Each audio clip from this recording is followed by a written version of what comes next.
So here's the numerical example that I talked about. And here are the coefficients that are in this plot. And it looks kind of symmetric, but it's not exactly symmetric. There's certainly the main impulse there, and then others, and there are the numbers for them. And they can see the coefficients for each one of these impulses we see in the plot. So the first thing I'm going to do when I try to construct my zero forcing equalizer is I'm going to construct this matrix for the channel. And remember, on the diagonal was the main path on the desired one. So that would be, you can see it here in purple, it's the value of 1, and you can see that's the value that we see here. And then if I looked over the p of minus t, it would have been 0.2. I see the 0.2 here, etc. And remember, I said that each row I'm shifting to the right, and I'm introducing, one of the other coefficients, etc.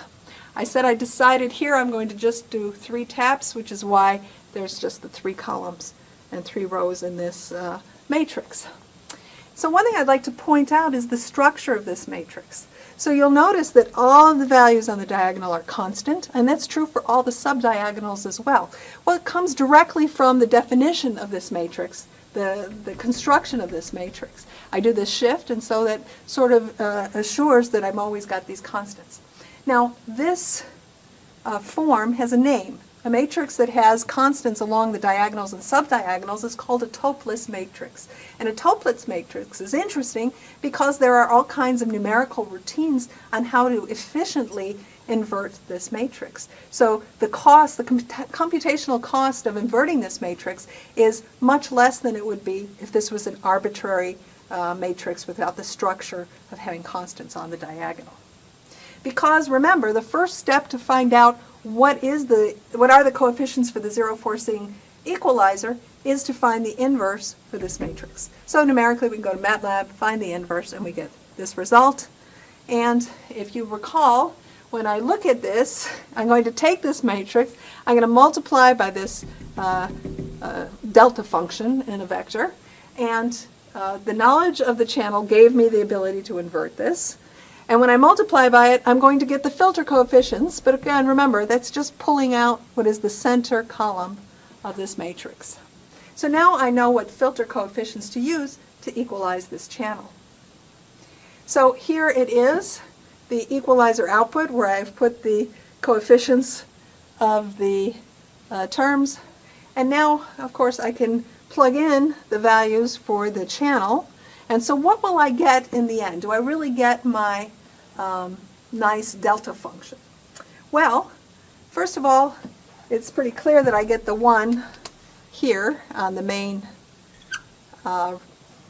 output at time equals 0. And if I look at the output on either side, I get 0. Because those are the 3 taps, and it worked perfectly. I got my 1, got my 0, got my 0.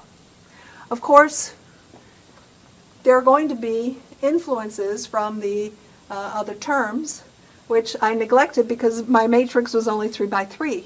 And so, if I had a bigger matrix, I would have more elements in this, and I would have more taps in my equalizer. But the fact that I don't is what leads to, the fact that I have fewer taps is what leads to some intersymbol interference, which was not suppressed. So that's because there were only 3 taps in our equalizer. So we had this channel. We found exactly what the coordinates were, the coefficients were for this 3-tap zero forcing equalizer. And now let's look at the performance. Well, in general, we can look at the performance of a zero forcing equalizer by looking at what's going on in the frequency domain, because we know that in the frequency domain we're getting some enhancement of the noise. Okay, so there are some areas in some frequency bands where my zero forcing equalizer is multiplying those frequency content to be higher, and part of that frequency content is going to be noise. And so that noise is being increased, and here is the frequency domain representation of my equalizer based on what were the coefficients I used. So if I look at that frequency domain representation of what's going on with the zero forcing equalizer, I can quantify how much is the noise increased by passing through this equalizer. And that is this noise level after the equalizer, which is given here. This first term is related to the signal to noise ratio before the equalizer. And if we were to plug this into the noise level into the BPSK bit error rate representation, we would see this term here, the summation, come out as a penalty to the signal to noise ratio. I'm reducing the signal to noise ratio by this amount. So once I know the coefficients, I can see what impact it has on the final performance I'm going to get from this equalizer. So in particular, if I return now to our numerical example and I do the sum over the coefficients in this one, I would arrive at a figure of 1.78 dB noise enhancement, or a SNR penalty, based on this system and this equalizer used to deal with this system.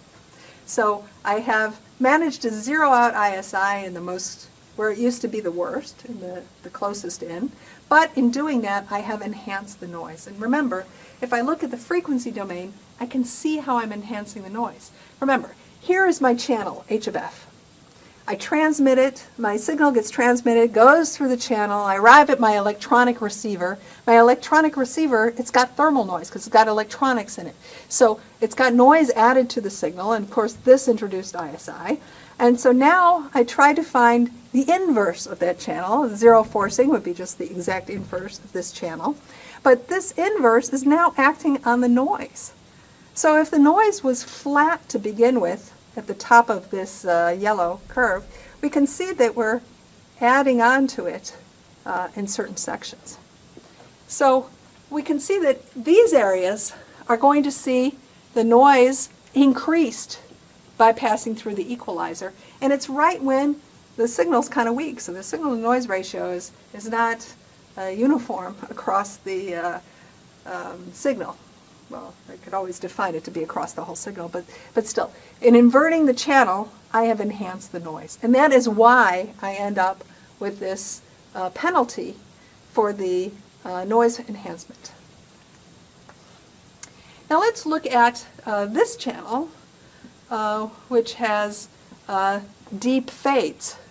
Well, in the ones with the deep fades, zero forcing equalizer is not even going to be able to find an inverse because, I'm dividing by zero, so I can't really find an inverse. So that would be ill-defined.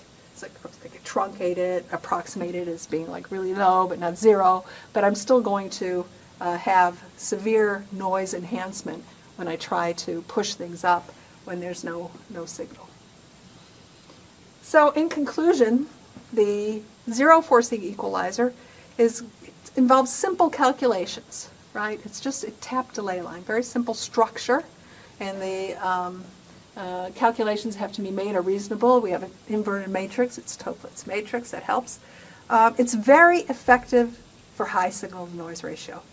If my signal is very strong, my noise is very low, the fact that I'm enhancing it doesn't matter. In fact, if there is no noise, it's like the ideal linear equalizer would be the zero forcing one. The problem is when there is noise. So the signal to noise ratio, there's a penalty associated using the zero forcing. And of course we saw that the zero forcing equalizer does not exist for all channels. Channels with severe fades, with nulls, really the zero forcing equalizer doesn't exist.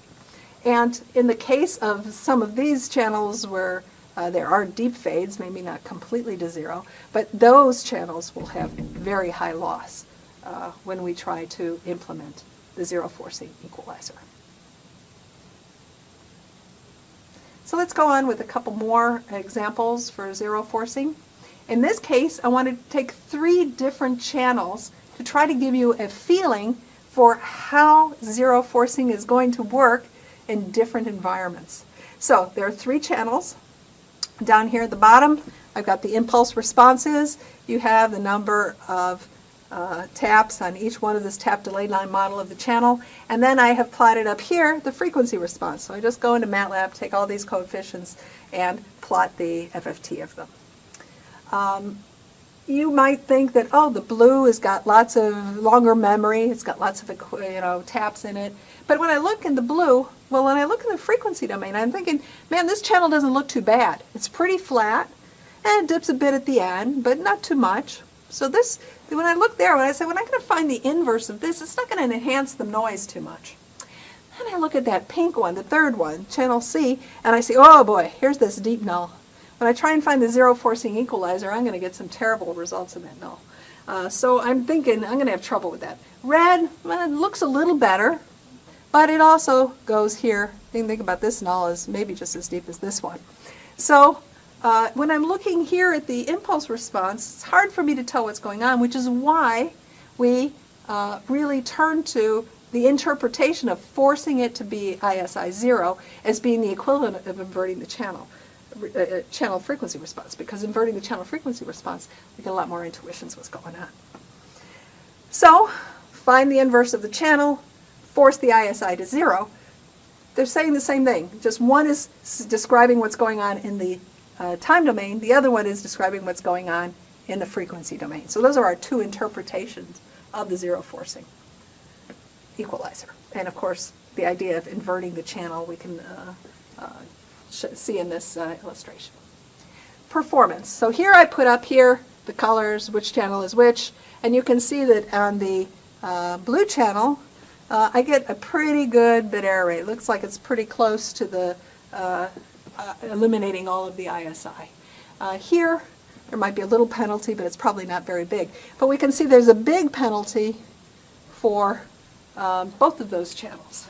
And it seems like the one with the null at lower frequencies is a little bit worse, but they're both pretty bad, and we can see here what the penalty is for these channels.